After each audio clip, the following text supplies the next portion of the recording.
fortunate to have them here from a really interesting press on the other side of the river called Airlie Press. And some of you who've been coming for a while probably saw Stephanie Lennox, who's another Airlie Press author, about a year or so ago. And her book is called Congress of Strange People. Our first of our two features is Diez Willis. This is her book, Still Life with Judas and Lightning. That's a great title. And she has an MFA from the University of Oregon and has been a recipient of an Oregon Literary Fellowship. And she offers residencies through Salem Art Association and serves as the one-woman staff of the monthly Oregon State Police Officers Association Trooper News. That sounds like something you might want to hear about during the break. And she lives in Salem with her husband and two children. Please welcome Diez Willis.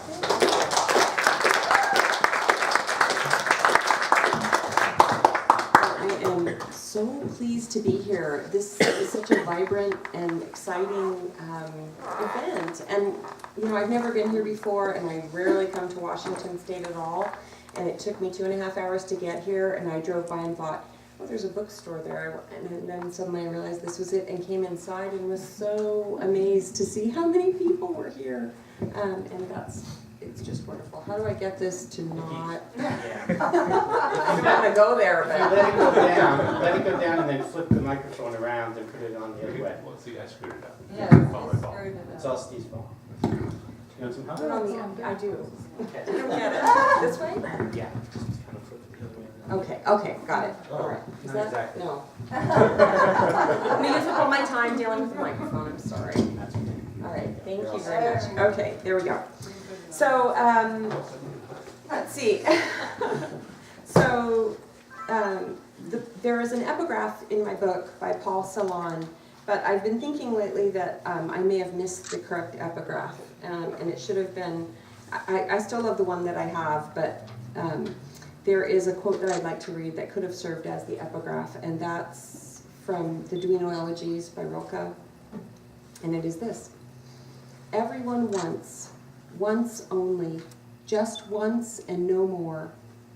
And we also once, never again.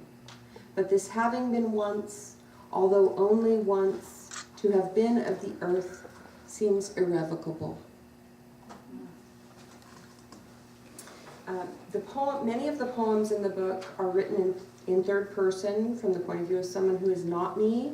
A poet who I really admire, Brenda Hillman, says that when you write poems that are not about you, that have a sort of mask, you're using the mask to reveal yourself, but I'm not sure I want to go there. That might be true, but I'm not completely committing to that idea. So one of the projects of the book, one of the claims of the book is the saving power of art. I really believe in the power of making meaning through art and through writing. And so the first poem I'd like to read for you tonight is called Etchings.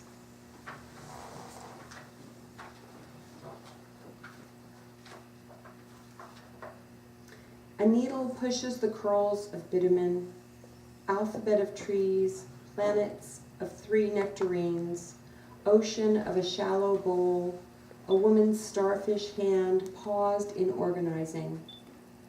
Like a curate, the tools remove what ruins the print, what prevents.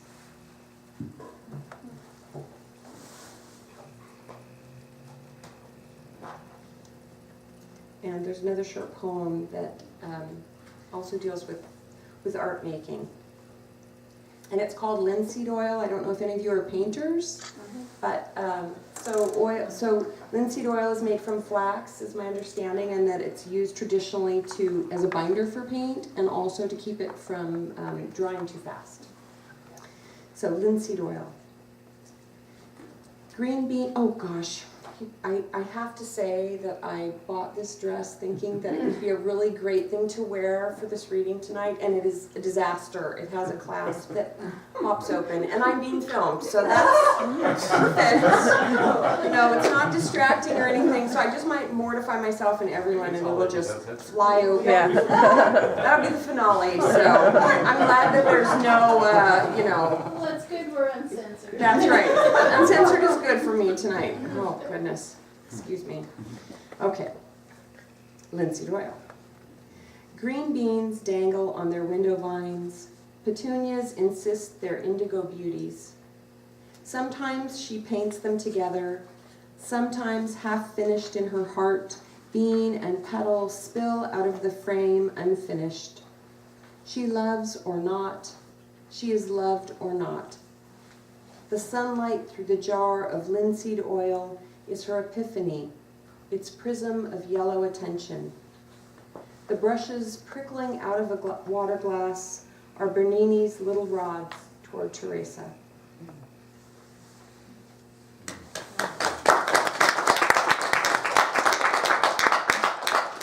So the book is called Still Life with Judas and Lightning, and I often think of Judas as sort of the patron saint of the depressed, and he means a lot to me.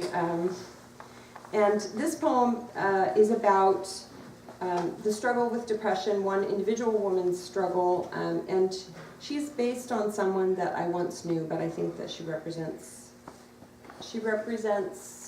so many who struggle with depression and don't find the kind of relief that they're hoping for. So it's called Alma in the Campos Santos. And it's going to make references to penitential religious practice that's practiced in the Southwest. Alma walks a path that rises toward silence, twists like an injured spine on the body of the low mountain. Medicine's relics have been at work on her. Prescriptions and 50-minute incantations have performed what magic they can. Now the pine trees have their turn. Now the sky makes an attempt. On a gravel plateau, the Campos Santos, chipped statuary, gravestones among the scrub, the morada, a clutch of tinder and wishes for which she has searched. In the seam between the boards, she sees a tiny Christ, Milagro fastened to the wall, his garish heart jeweled and thorned in the flat light. She can see the image of a face fashioned from branches high on the wall, and searches the modest altar for fat hammers to pound the stakes between ulna and radius to prevent the body's weight from tearing palms clean through. Only abandoned benches and floor and silent altar. Only sunlight knifing through the cracks. The meat of thinking suffers. The rind of pain at her skull is a circlet of blue static crowning her. In the campo behind her, a virgin in a rinsed jar hangs her head behind silted glass, hands clasped in a perfect almond. Alma turns to the wavering sheets of heat, drinks from her clear bottle, and tries to pray. O splinter, keeping company with splinter, O air within a rinsed jar, O nail and wrist fastened in loneliness, something contain me, fasten me, house me. Her pain does not move away, but reaches up and up, meeting the landscape with gilded pins, a private crown fastening her to one existence.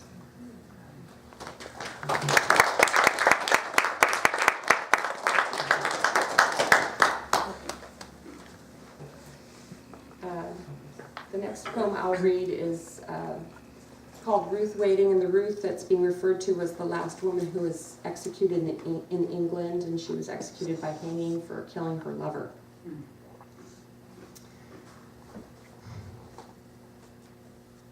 Almost day, she walks up the sidewalk, street lamp a sulking tulip, the trees a tangle of lime limbs in the yellowy dawn.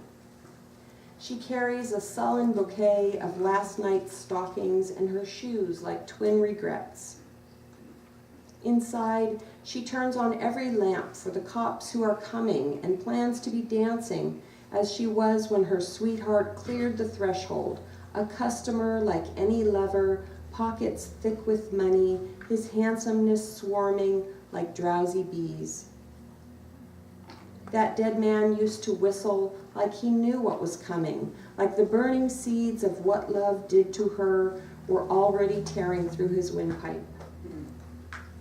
When they danced, her dress lisped like petals, and he whispered, "Love is a slip knot of flowers," and laughed, misstepping. Then, after so many nights, he said, "No more," into the receiver, and she was supposed to stay away and didn't. When the police come, they'll ask her if her son heard anything, but who doesn't press their ear to plaster for those dark songs unraveling? Her boy always loved to sit amidst the blushing piles of crinoline, the garter belts, and stockings strewn like bodiless women. What will become of him, she wonders, swaying as she looks out to the street, quiet as a new bride, all petal skin, waiting to open.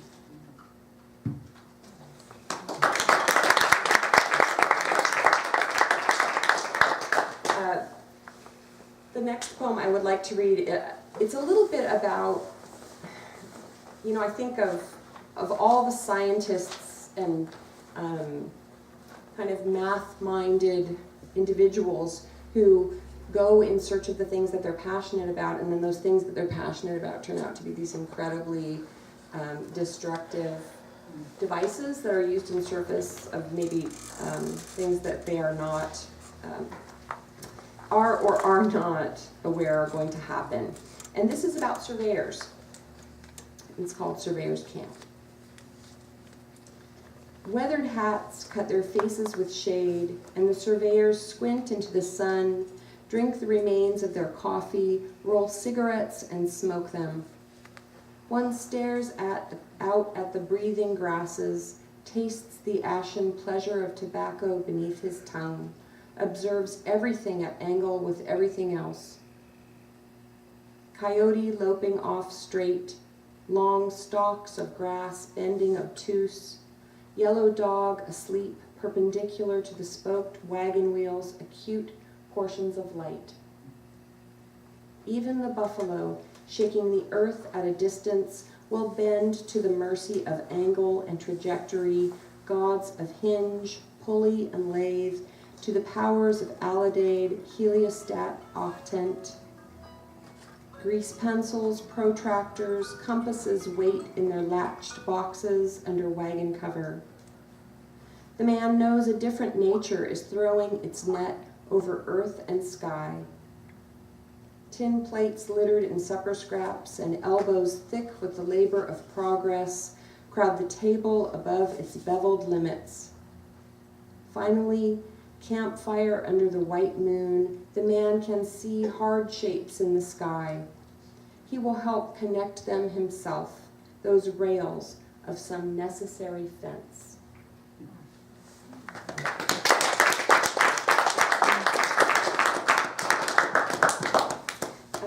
The next poem I'd like to read is a kind of Ars Poetica for the book, the project of the book, and it's called Third Person Sacred. Sometimes you know a person's story or a piece of it, one sliver of the muscle examined for its striations and color. Sometimes you think of your own story and it is both familiar and not, and you must question the details, the slant, the cant of its little roof and shutters, the home of what you know about yourself, your people, the city and schools and afternoons that made you. There is someone in your field of vision, maybe it is you.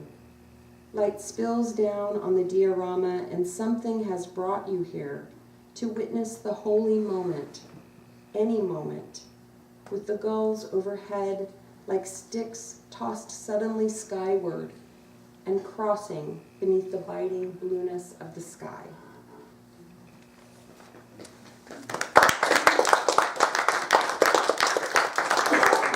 I'll read two more poems tonight, and they're both resurrection poems of a sort.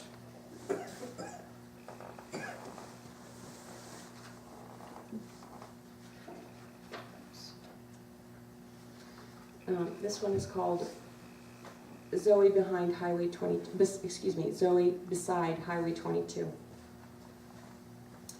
Wet and febrile she wakes, and thinks herself buried and awakened in a blue grave.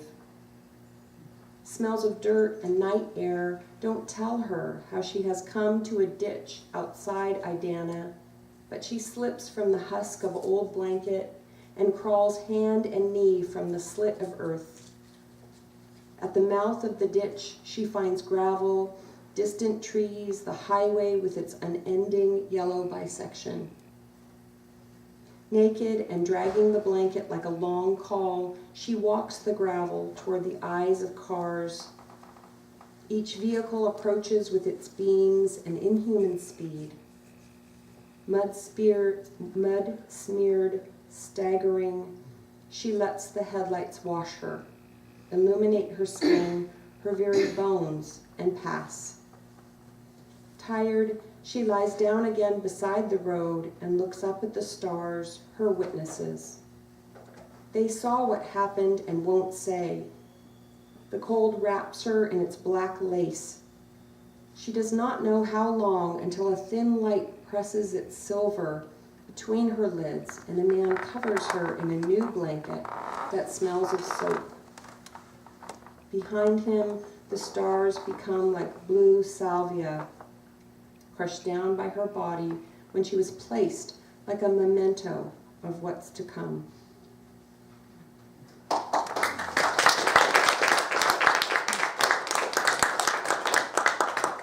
And the last poem I'll read tonight is a very obvious resurrection poem based on the most obvious resurrected being in Western culture, and that would be Lazarus. So, when Lazarus comes back. Opening stiff eyelids, he sees the world again. The walls too white, the air too close with the decomposing flesh. Coming to his senses, he reclaims the fine light surging in his eyes, the dust, sand, flakes of skin floating in his nostrils, the foul, stewed taste of his own tongue, the hiss of wind moving in and out of stone, in and out of lung, the texture of minerals through the wrapped and rotting pads of his fingers. Sitting up on the stone where he was placed with hard grief and finality, Lazarus can see light where the ceiling stone used to be. He can see a figure, barefoot, expressionless, waiting for him as the flat shape of a man. Sunlight pierces Lazarus as he steps toward the man, and the crowd, waiting for a miracle, hates the sight of Lazarus, hates the jerk of his walk, the dirty bandages blowing, his dumb surprise at rejoining them. Some scream, wail, cover their faces. Some lose their ability to speak and stagger home. Some throw sand until the air is alive with it. And the figure holds out his hands to Lazarus, and the figure walks across the sand to meet him halfway. "Welcome," someone says into his bandaged ear, and the crowd gathers its fear like a tool of the field and goes to work. Thank you.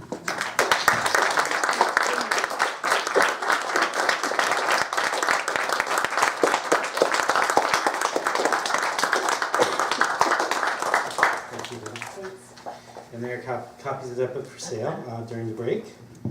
Annie Lighthart started writing poetry after her first visit to an Oregon old-growth forest.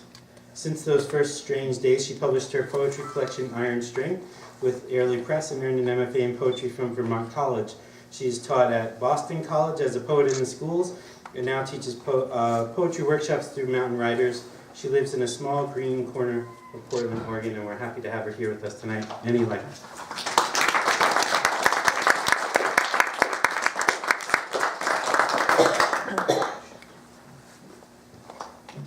Hello.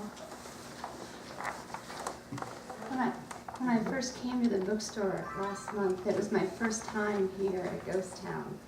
and all sorts of cool things happened all at once. I met Chris and Tony, and I listened to the readings, and I felt the amazing sense of community that you have here. And then, when I was browsing, I picked up a book of poetry, and I love a big book.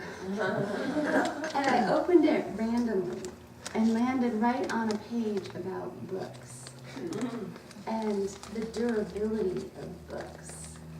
And so I loved the book so much that I bought it that night. And I brought it back tonight, and I thought I'd start with this poem about books that jumped out at me. It's by Czesław Miłosz, and I read it in honor of Cover to Cover, and in honor of Ghost Town Poetry Series, and in honor of the durability of books. It's called And Yet the Books. And yet the books will be there on the shelves, separate beings that appeared once, still wet as shining chestnuts under a tree in autumn, and touched, coddled, began to live in spite of fires on the horizon, castles blown up, tribes on the march, planets in motion. We are, they said, even as their pages were being torn out, or a buzzing flame licked away their letters. So much more durable than we are, whose frail warmth cools down with memory, disperses, perishes. I imagine the earth when I am no more. Nothing happens, no loss. It's still a strange pageant. Women's dresses, dewy lilacs, a song in the valley. Yet the books will be there on the shelves, well born, derived from people, but also from radiance, heights.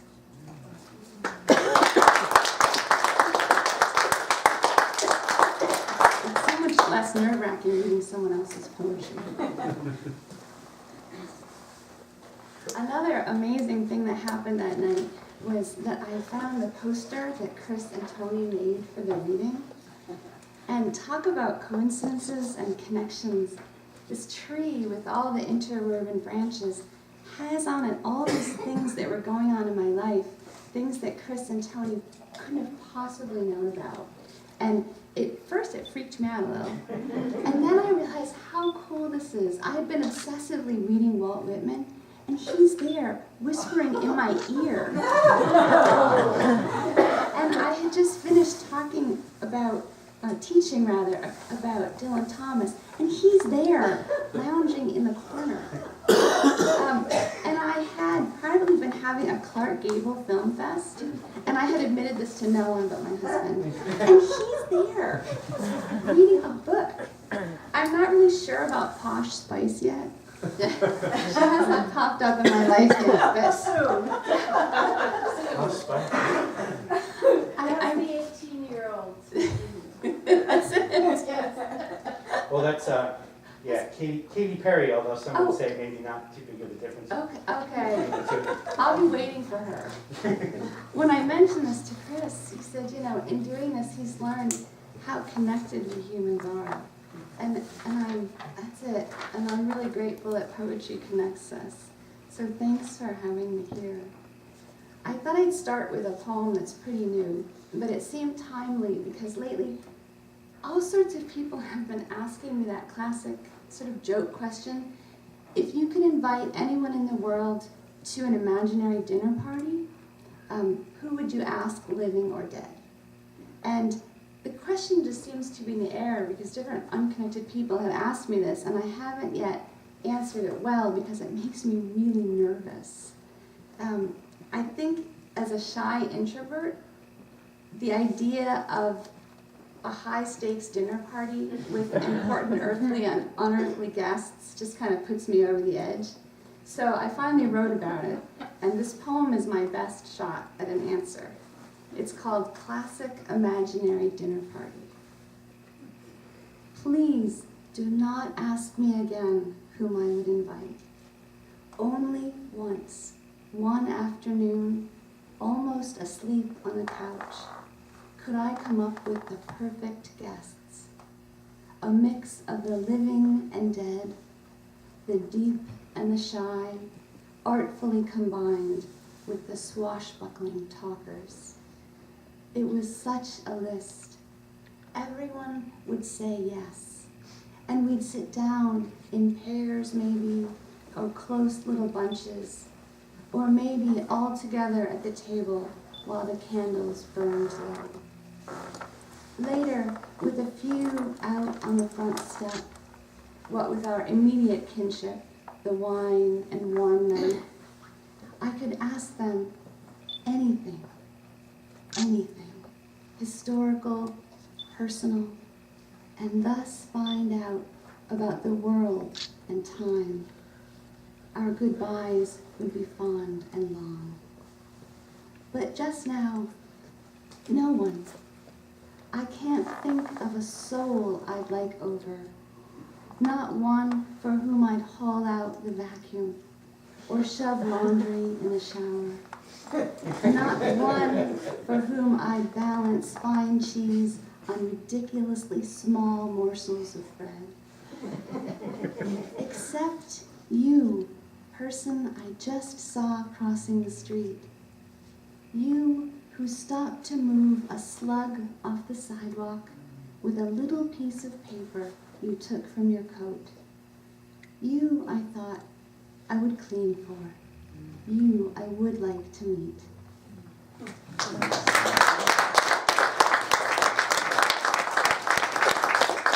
I've only read this poem once before, and after a man came up to me and he kind of looked at me funny, and he said, "Do you live nearby?" And I said, "No, why?" And he said, "Well, because I thought you saw me." And I said, "Saw you?" And he said, "I thought you saw me move a slug off the sidewalk with a little piece of paper I took from my coat." And I thought, how cool is that? There is a community of people out there in the city moving slugs off the sidewalk. It just gives me hope in humanity. Did you invite him to dinner? Not yet. This next poem was influenced by Walt Whitman, and I brought it because of Chris's poster. It's a poem that has longer lines like his, and it's a list poem. And you know, Walt Whitman loved a good list, and I'm finding it's kind of addictive. This poem is brand new. I wrote it recently after hearing a mother of a 1-year-old teach her baby not to eat rocks. And the baby found this very puzzling. And I was watching him, you could almost see the baby thinking, small morsel, mouth. You know, small food-shaped morsel, mouth. And yet there was the mother insisting, no, no, no. And I realized, wow, all the things that we teach each other as humans go through this long, painstaking process. Someone taught us all not to eat rocks and sticks. And a whole lot of other things as well.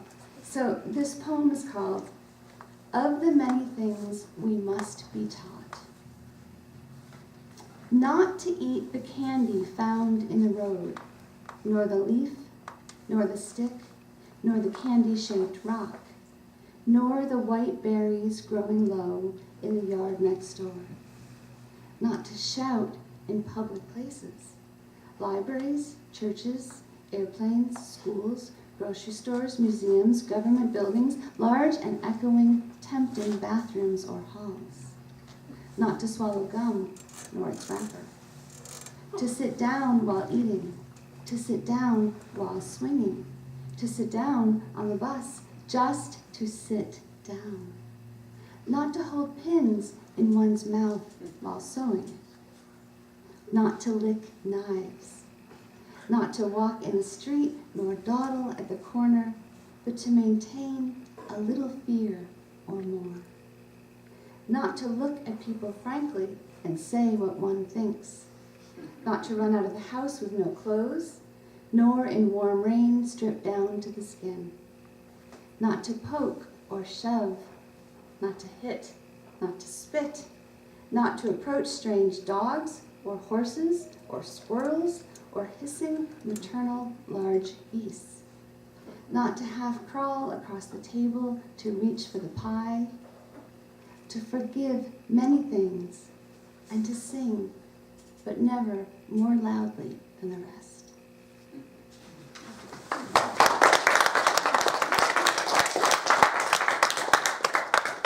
This next poem felt just right to bring to a ghost town poetry reading because it's called Ghost. And when my children ask me at night if ghosts exist in any form, I have told them emphatically no, because mainly I like my children to go to bed quickly and quietly at night. And I've learned that bedtime is not the time to allow for any ambiguity or philosophical discussions. And poetry, though, has the place for all those beautiful gray ambiguity areas, and poetry has the time for philosophical discussions. So after a friend's sudden death, I started wondering about how far the voices of the dead can carry. And it was poetry that helped me consider it. Philosophically, I'm not sure if this is a comforting poem or an unsettling poem, but I'll let you decide. Ghost. In the dull, careless years, when I believed that the separate shouts of the dead and the living remained on each side of the boundary of fire, I couldn't see that the world resists division, that even in this it is always both wedding and funeral, an invisible procession winding through every street, every life bound tight to the rest and lit, even as it is extinguished. And while I stammered and insisted that nothing could be salvaged past death's clean line, the world went right on joining the pieces and playing back every voice, which is to say, making a music that carries, a truth I would have thought absurd if I didn't now hunger for it so fiercely, if my mouth had not acknowledged that it still speaks to you, or that I have heard your voice twice now from the trees, and go there to hunt it down in my own haunted woods.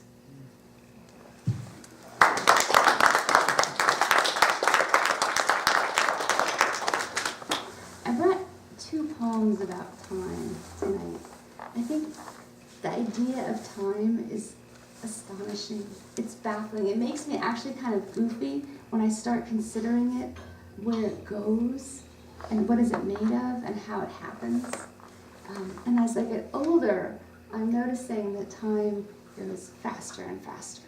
And I know this is a common phenomenon, but I really can't get used to it. Because I remember when I was very pregnant with my first child, I was in an elevator, and an old woman fixed me with her eye. It was kind of like a Coleridge Ancient Mariner moment. She kind of pinned me with her gaze. And she leaned forward and she said, "It goes by so fast. It all goes by so fast." And I remember smiling kind of uncomfortably and kind of trying to edge my huge belly past her out the door, thinking nothing was slower than 9 months of nausea, that it couldn't possibly be true. But she was right. And so I've been trying to write poems that help figure it out. And I think I'll read these two right in a row. I'm trying to slow it down. This first one's called Conditions of Happiness. Take a bed in a quiet room and wake without pain. A kingdom is not necessary. Just as one bird proves flight is possible, a crumb of bread establishes sun and wheat, establishes heat, attests to the presence of a loaf and hand. When you do not measure time, each day is a little year, the whole expanse in miniature, every season an occasion for peace. You have what you need, is what the birds sing all morning, and the small boat on the river tells us again, if there is no wind, then row.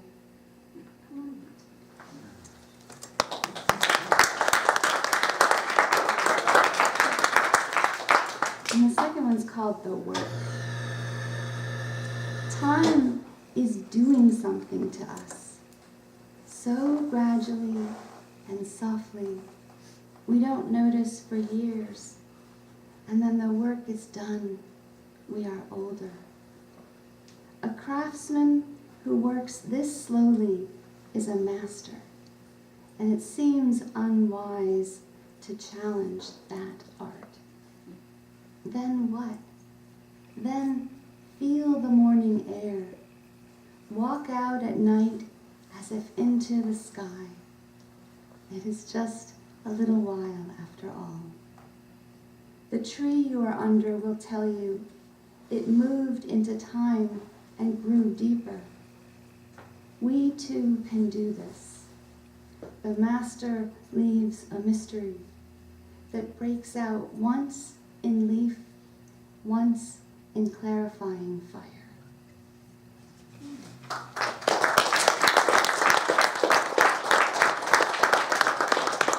Now, I'll close with a poem that has no title. It's very unsettling for me to have a poem without a title. I feel very badly about leaving it unnamed, like I had a baby and just named it John Doe or Baby. So this is just a poem. I've never before written a poem that so resisted a title. I tried pulling some words from the poem for the title. I tried using the first line, but nothing fits. So if something strikes you as I read it, would you let me know? It's a poem of comfort, and I would love for it to have a title. If you have gone away from your life because you are afraid, or because your life is too small to lie down in at night, too worn to consider mourning anymore, or even a day in which you might be content, come back. Come back to your life the way an old dog comes back to the house and quietly lays by the door. If you too can sleep unnamed and uncalled for a while, there may be other comforts you have not foreseen. Lay yourself down. Each breath brings you closer, deeper, near. Thanks so much for listening.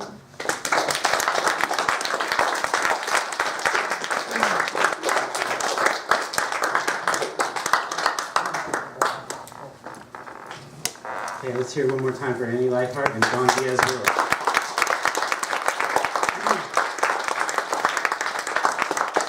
We're going to take a 15-minute or so break. I hope that you'll buy some books and get something to drink.